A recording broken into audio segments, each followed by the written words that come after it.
ಇವತ್ತು ನಾನು ಲೈವಲ್ಲಿ ಬರ್ತಿರೋದು ಏನಕ್ಕೆ ಅಂತ ಹೇಳಿದರೆ, ಕರ್ನಾಟಕ ರಾಜ್ಯದಲ್ಲಿ ಈ ಧರ್ಮ, ಜ್ಯೋತಿಷ್ಯ ಅನ್ನುವಂಥ ನಿಟ್ಟಿನಲ್ಲಿ ಏನು ಹೊಸದು ತೋರಿಸ್ತೀವಿ ನಾವು ಈ ಜಗತ್ತಿಗೆ, ಹೊಸದನ್ನು ಹಂಚ್ಕೊಳ್ತಾ ಇದ್ದೀವಿ ಜನರ ಮಧ್ಯೆ.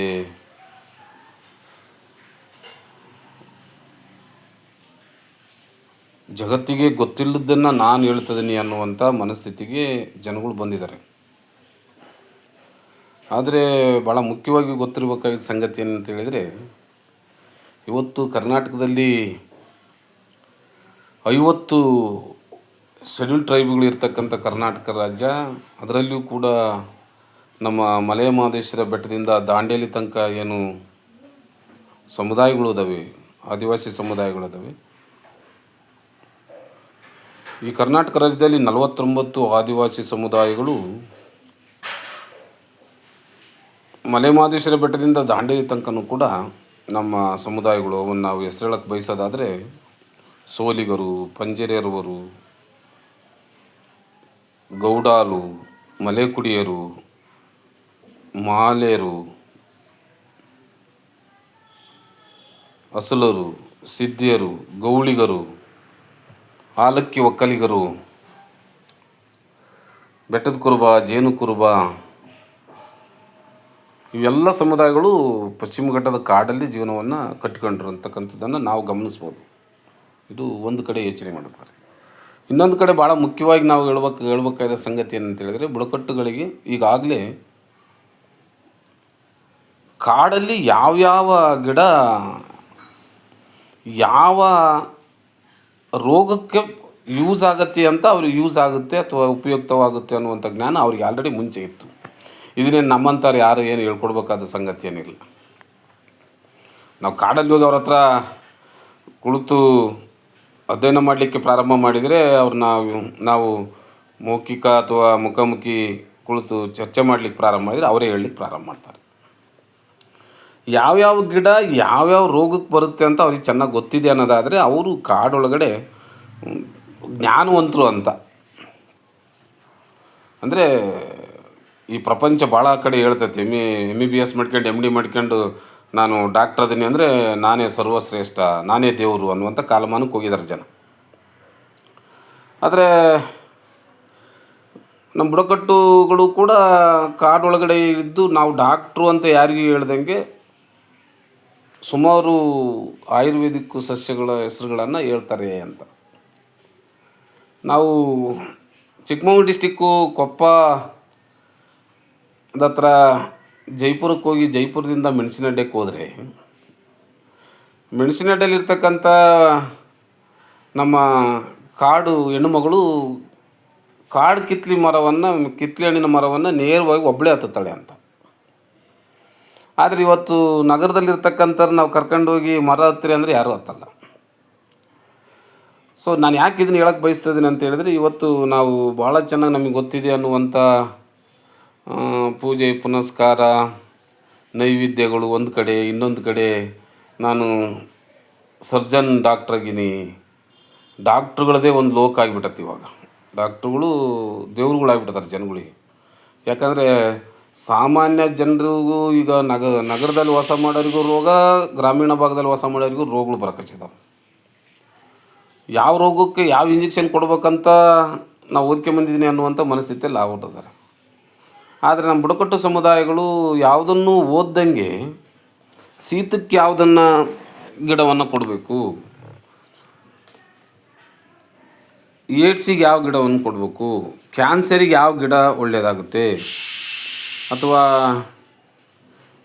ಇವತ್ತೇನು ಎಲ್ಲರೂ ನಗರದಲ್ಲಿ ಹೋಗಿ ತೋರಿಸ್ಕೊಂಬಂದ್ಮೇಲೆ ನನಗೆ ಆ ರೋಗ ಐತಿ ಈ ರೋಗ ಐತಿ ಅಂತ ಹೇಳ್ತಾರೆ. ಅದಕ್ಕೆ ಕಾಡೊಳಗಿರೋರಿಗೆ ರೋಗ ಕಮ್ಮಿನೇ, ಭಾಳ ಮುಖ್ಯ. ನಿಮ್ಮೆಲ್ಲರಿಗೂ ಗೊತ್ತಿರತಕ್ಕಂಥ ಸಂಗತಿನೇ ಅದು.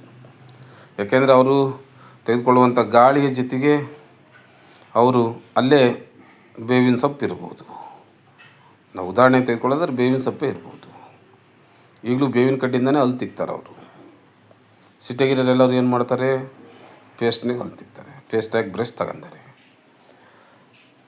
ಇವನ್ನ ಸ್ವಲ್ಪ ಇಲ್ಲೇ ಒಂದು ಕಡೆ ನಾವು ಚರ್ಚೆ ಮಾಡಬೇಕಾದ ಸಂಗತಿ ಅನ್ನಂಗೆ ಕಾಣ್ತದೆ ಈ ಥರದ ವಿಷಯಗಳನ್ನು. ಇನ್ನೊಂದು ಕಡೆ ಎಲ್ಲ ಜ್ಯೋತಿಷ್ಯ ಅಂದ್ರೇ ಸುಪ್ರೀಮು ಅನ್ನುವಂಥ ಮನಸ್ಥಿತಿ. ಆಮೇಲೆ ಜ್ಯೋತಿಷ್ಯ ಹೇಳರೇ ಒಂದು ಉದ್ಯೋಗ. ಯಾವುದೇ ಜ್ಯೋತಿಷ್ಯ ಗೊತ್ತಿಲ್ಲದಂಗೆ ನಿಸರ್ಗದಲ್ಲಿ ಏನೇನು ಆಕತ್ತೆ ಅಂತ ಹೇಳುವಂಥ ಸಮುದಾಯಗಳು ಇನ್ನೂ ಕೂಡ ಕಾಡೊಳಗಡೆ ಬದುಕನ್ನು ಕಟ್ಕೊಂಡಿದ್ದಾವೆ, ಮಾಡ್ತದವೆ ಬದುಕನ್ನು ಕೂಡ. ಆ ಸಮುದಾಯಗಳಿಗೆ ನಾವು ಅವ್ರು ಎಲ್ಲೆಲ್ಲದಾರ ಅಲ್ಲೆಲ್ಲೇ ಅವರಿಗೆ ಸೌಕರ್ಯಗಳನ್ನು ಕೊಡುವಂಥ ಕೆಲಸವನ್ನು ಸರ್ಕಾರನೂ ಮಾಡ್ತಾಯಿತ್ತಿಲ್ಲ ಅಂತಲ್ಲ, ಆದರೆ ಇನ್ನೂ ಕೂಡ ಸೌಲಭ್ಯ ಬೇಕು ಅವರಿಗೆ ಅನ್ನುವಂಥದ್ದು ಮನಸ್ಥಿತಿ ನಮ್ಮದು. ರಸ್ತೆಯ ಸೌಲಭ್ಯ ಇರ್ಬೋದು, ಕಾಡೊಳಗಡೆ ಹೋಗಿ ಬರಲಿಕ್ಕೆ ಸಲೀಸಾದಂಥ ದಾರಿ ಮಾಡಿಕೊಡ್ಬೇಕು, ಅಲ್ಲೇ ಅವ್ರು ಇರ್ತಕ್ಕಂಥ ಸ್ಥಳದಲ್ಲೇ ಶಿಕ್ಷಣವನ್ನು ಕೊಡುವಂಥದ್ದಾಗಿರ್ಬೋದು, ಮತ್ತು ಅವರಿಗೆ ವಿದ್ಯುತ್ತಿನ ಸೌಲಭ್ಯ ಆಗಿರ್ಬೋದು, ಮತ್ತು ತುಂಬ ಬೇಕಾಗಿರ್ತಕ್ಕಂಥದ್ದು ಅವರ ಆಯುರ್ವೇದಿಕ್ಕಿನ ಆರೋಗ್ಯದ ಜೊತೆಗೆ ನಗರದ ಆಯುರ್ವೇದಿಕ್ಕಿನ ಜ್ಞಾನನೂ ಕೂಡ ಕೊಡುವಂಥದ್ದು, ಅವೇರ್ನೆಸ್ ಮೂಡಿಸುವಂಥದ್ದು ಇರ್ಬೋದು. ಅವರಿಗೆ ಆಯಾಯ ಜಾಗದಲ್ಲೇ ಹೋಗಿ ಅವರಿಗೆ ಅವೇರ್ನೆಸ್ ಕೊಡುವಂಥ ಕೆಲಸವನ್ನು ಮಾಡಬೇಕಾದಂಥದ್ದು ಅತ್ಯಂತ ಉಪಯುಕ್ತಕರ ಅಂತ. ನಗರದಲ್ಲಿ ಇರೋರಿಗಿಂತನೂ ಕೂಡ ಗ್ರಾಮೀಣ ಭಾಗದಲ್ಲಿರೋರಿಗಿಂತನೂ ಕೂಡ ಕಾಡಲ್ಲಿ ವಾಸ ಮಾಡುವವರಿಗೆ ಯಾವ ರೋಗಕ್ಕೆ ಯಾವ ಥರದ ನಾವು ಆಯುರ್ವೇದ ಗಿಡವನ್ನು ಕುಡಿಸಿದರೆ ಒಳ್ಳೆಯದಾಗುತ್ತೆ ಅನ್ನುವಂಥ ಜ್ಞಾನ ಅಂತೂ ಸ್ಪಷ್ಟವಾಗಿ ಅವ್ರಿಗೆ ಗೊತ್ತೈತಿ. ಇದನ್ನು ನಾನು ಹೇಳಕ್ಕೆ ಬಯಸ್ತೇನೆ. ಈಗಿರುವಾಗ ಕರ್ನಾಟಕ ರಾಜ್ಯದಲ್ಲಿ ಕಾಡನ್ನು ಉಳಿಸಿದಂಥವ್ರು ಯಾರಂತ ಹೇಳಿದರೆ ಅಲ್ಲಿ ವಾಸ ಮಾಡುವಂಥ ಮೂಲ ಸಮುದಾಯಗಳೇ, ಆದಿವಾಸಿ ಸಮುದಾಯಗಳೇ ಕಾಡನ್ನು ಉಳಿಸಿರೋದು.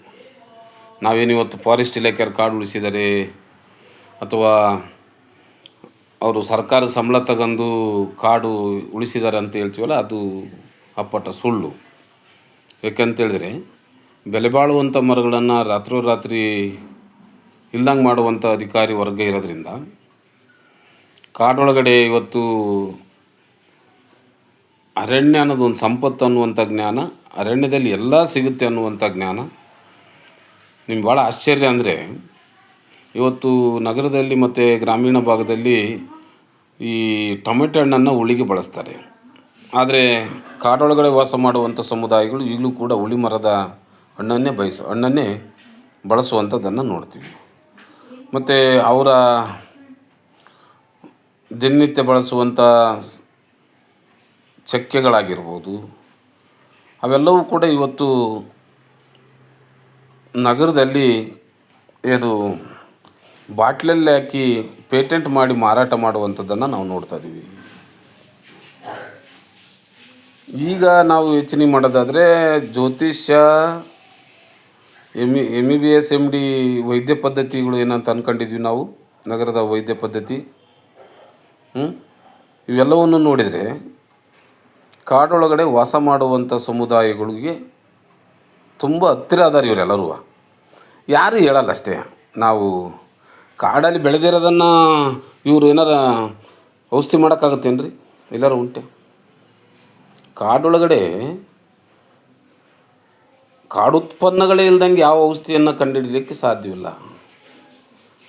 ಸೊ ಇದನ್ನು ಕಂಡುಕೊಂಡಂಥ ಕೆಲವು ವೈದ್ಯ ಪದ್ಧತಿ ರೋವಾರಿಗಳು ಮತ್ತು ಮಾನವರನ್ನು ಆಯುರ್ವೇದಿಕ್ ಕಡೆಗೆ ಮುಖ ಮಾಡಿರೋದನ್ನು ನಾವು ಕಾಣ್ತೀವಿ ಅಂತ. ಯಾಕೆಂದರೆ ಆಯುರ್ವೇದಿಕ್ಕು ಜೀವಿತಾವಧಿಯನ್ನು ಹೆಚ್ಚಿಸುತ್ತೆ ಅನ್ನುವಂಥ ಜ್ಞಾನ ಎಲ್ಲರಿಗೂ ಈಗ ಬರ್ತಾಯಿದೆ. ನಾನಿಲ್ಲಿ ಏನು ಹೇಳಕ್ಕೆ ಬಯಸಿದ್ದೀನಿ ಅಂತ ಹೇಳಿದರೆ, ನಗರದಕ್ಕಿಂತ ಬುಕ್ ಹಿಡ್ಕೊಂಡು ಜ್ಯೋತಿಷಿ ಹೇಳೋದಕ್ಕಿಂತ ಅಥವಾ ಬುಕ್ನ ನೋಡಿ ಟ್ರೀಟ್ಮೆಂಟ್ ಕೊಡೋದಕ್ಕಿಂತ ಇವು ಯಾವ ಇಲ್ದಂಗೆ ಕಾಡೊಳಗಡೆ ಕಾಡನ್ನು ನೋಡಿ, ಬೆಟ್ಟವನ್ನು ನೋಡಿ, ಗಿಡಮರಗಳನ್ನು ನೋಡಿ ಜನರ ಕಾಯಿಲೆಗಳನ್ನು ಕಂಡುಹಿಡಿಯುವಂಥ ಜನ ಬುಡಕಟ್ಟು ಸಮುದಾಯಗಳು. ಆ ಕಾರಣಕ್ಕೆ ನಾವಿವತ್ತು ಕಾಡನ್ನು ಉಳಿಸ್ಬೇಕಾದಂಥ ಅತ್ಯಂತ ಸಂದಿಗ್ಧ ಪರಿಸ್ಥಿತಿಯಲ್ಲಿ ನಾವಿದ್ದೀವಿ ಅಂತ. ಕಾಡನ್ನು ಉಳಿಸ್ಬೇಕು. ಈಗ ನಿಮಗೆ ಇದು ಈಗಾಗಲೇ ಗೊತ್ತಿರುವಂಥ ಸಂಗತಿನೇ ಎಲ್ಲರಿಗೂ ಕೂಡ. ಕಾಡೊಳಗಡೆಯಿಂದ ಹಿಡಿದು ನಾಡಿಗೆ ಬರ್ತಾವೆ ಪ್ರಾಣಿಗಳು ಅಂತ ಹೇಳಿದ್ರೆ ಕಾಡು ಕಮ್ಮಿಯಾಗಿದೆ. ಕಾಡೊಳಗಡೆ ಇರೋಂಥ ಆನೆ ಅಥವಾ ಸಿಂಹ ಅಥವಾ ಹುಲಿ ಇವತ್ತು ನಾಡುಗಳಿಗೆ ಬರ್ತಿದೆ. ಯಾಕಂತ ಹೇಳಿದ್ರೆ ನಾವು ಮಾನವರು ನಾಡಿನೊಳಗಡೆ ಇರೋರು ಕಾಡನ್ನು ಕಡಿದು ನಾವು ಮಾನವರು ಸಂಖ್ಯೆ ಹೆಚ್ಚಾಗಿದ್ದರಿಂದ ಮಾನವ ಜೀವಿಗೆ ಬದುಕಲಿಕ್ಕೆ ಅನುಕೂಲ ಮಾಡ್ಕೊಳ್ತಿದ್ವಿ ಅಂತ. ಸೊ ಈಗಿರೋದ್ರಿಂದ ಕಾಡು ಎಲ್ಲರಿಗೂ ಕೂಡ ಬೇಕಲ್ಲ ಅಂತ. ಆದರೆ ಕಾಡೊಳಗಡೆ ಇರೋದನ್ನು ಎಲ್ಲರೂ ಕೂಡ ಇವತ್ತು ಇಷ್ಟಕ್ಕಂತ ಪಾಪ್ಯುಲೇಷನ್ ಏನೈತೆ, ಈ ಪಾಪ್ಯುಲೇಷನ್ಗೆ ಪೂರಕವಾದಂಥ ವೈದ್ಯ ಪದ್ಧತಿ ಇರೋದೇ ಕಾಡಲ್ಲಿ. ಇಷ್ಟು ಹೇಳಕ್ಕೆ ಬಯಸ್ಬೋದು ನಾನು.